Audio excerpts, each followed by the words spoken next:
দুর্বৃত্তদের হামলায় একেবারে ভেঙে পড়েছে বিআরটির ব্যবস্থাপনা। পুরোপুরি ঠিক না হওয়া পর্যন্ত গ্রাহকদের কোনো সেবাই দিতে পারবে না সংস্থাটি, জানিয়েছেন সংস্থাটির চেয়ারম্যান গৌতম চন্দ্র পাল। তিনি জানান, বিআরটির প্রধান কার্যালয় সহ ক্ষতিগ্রস্ত কার্যালয়ের ক্ষতির পরিমাণ জানতে গঠিত কমিটি কাজ করছে। জেমসন মাহবুবের প্রতিবেদন।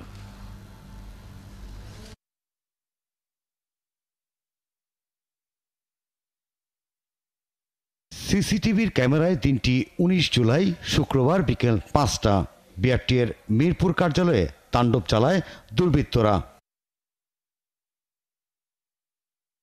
গাড়ির ফিটনেস নবায়নের জন্য নির্মিত ভেহিকেল ইন্সপেকশন সিস্টেম বা ভিআইসিতে হামলা করে দুর্বৃত্তরা। হামলায় নষ্ট হয়ে গেছে ভিআইসি এর সার্ভার সহ সব যন্ত্রাংশ, জ্বালিয়ে দেওয়া হয় প্রাইভেট কার। কর্তৃপক্ষ জানায়, এই প্রযুক্তির সব যন্ত্রাংশ আমদানি করতে হবে, তার আগে ভিআইসি কার্যক্রম পরিচালনা সম্ভব নয়। এটা পুষিয়ে উঠতে আমাদের সময়ের প্রয়োজন। আমরা এই সমস্ত যন্ত্রাংশ যেহেতু আমরা দেশের বাইরে থেকে সংযোজন করেছি, তাদের সাথে যোগাযোগ করে আমরা হয়তো এটা ঠিক করার চেষ্টা করতেছি। সময়ের প্রয়োজন।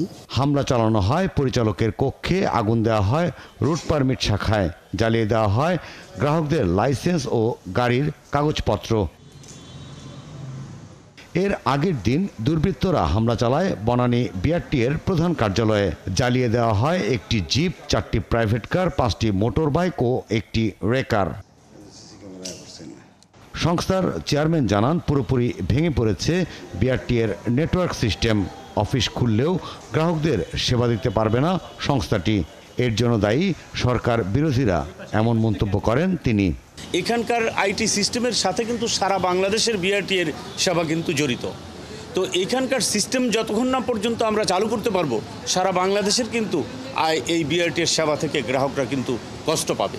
সরকার এবং জনগণের যে একটি ভালো সেবামুখী একটি সুন্দর সুসম্পর্ক এবং দেশ যে সুন্দর গতিতে এগিয়ে যাচ্ছে, এটিকে আসলে পিছিয়ে দেওয়ার একটি সুদূর প্রসারী একটি পরিকল্পনা থেকেই তারা এটি করেছে। বিআরটি এর 2টি কার্যালয়ের ক্ষতি নিরূপণে 2টি কমিটি গঠন করা হয়েছে, মামলাও হয়েছে 2টি। জেমসন মাহবুব, 71, ঢাকা।